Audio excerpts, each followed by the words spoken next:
Hello, I'm James Harvey, the professor of music theory at the College of Southern Nevada with 5-minute music theory. Let's begin that timer and let's talk about how to write key signatures. So I have two staves here up on the screen and I'm going to do two different clefs. We're going to do treble and bass clefs. So we know our notes in treble and bass clef. We also need to know how to write key signatures in these. Let's start with the sharp keys. So first, C major. Remember, C major has no sharps and no flats. So we already are done here if we're writing something in C major because there are no sharps and no flats. But if we go one step forward in the circle of fifths to G major, we have to write an F sharp.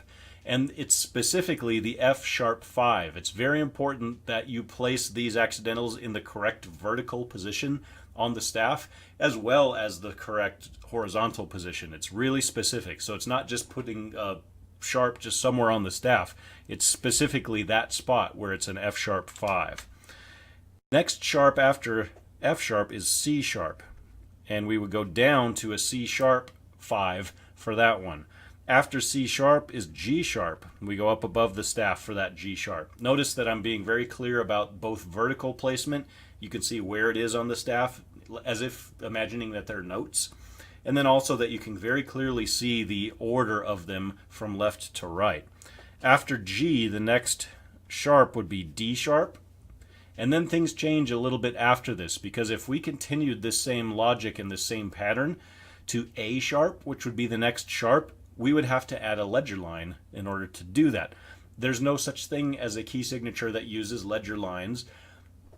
I'm not sure why. I guess it's just to keep from things being too confusing. So instead of using a ledger line, we drop that A sharp down to an A sharp 4 and we break that pattern right here. Then the pattern continues from that position to E sharp and then finally B sharp.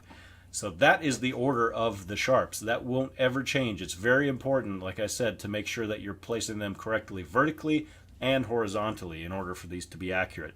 Now in bass clef, we follow sort of a similar logic. We start with an F sharp, but we start with an F sharp 3, which is towards the top of the staff. And then from there, we would draw a C sharp, there's G sharp, D sharp.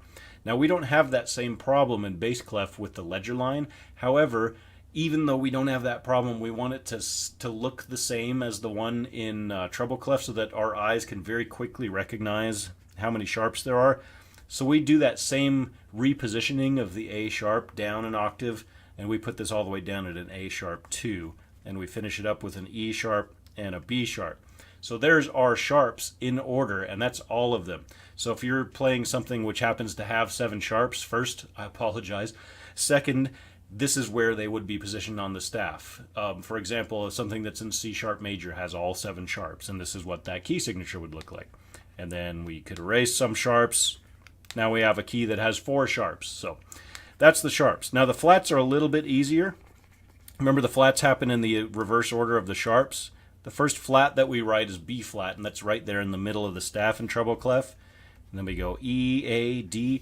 Now the good thing about flats is that we don't have that same sort of ledger line issue that we had with the sharps. So it makes this nice sort of little downward facing slope in treble clef, which we also get in bass clef.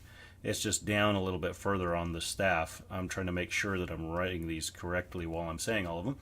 And there are the flats in treble clef, treble clef and in bass clef. I tried to say 2 words at once. And that's all 7 flats. So you've seen the sharps and you've seen the flats. Let me do it one more time, the sharps, because we have just enough time to get that to happen. 1, 2, 3, 4, 5, 6, 7 of them. And then in bass clef, F, C, G, D, down to the A, the E, to the B, and we have all of them. So just take a nice mental picture here. It takes some practice and you have to get some memorization down to know where these actually are, but this is very important that you position these correctly because you'll be in for a world of hurt in your music theory class, and also you're going to have some angry musicians if you are writing out your own music for them. All right, thank you.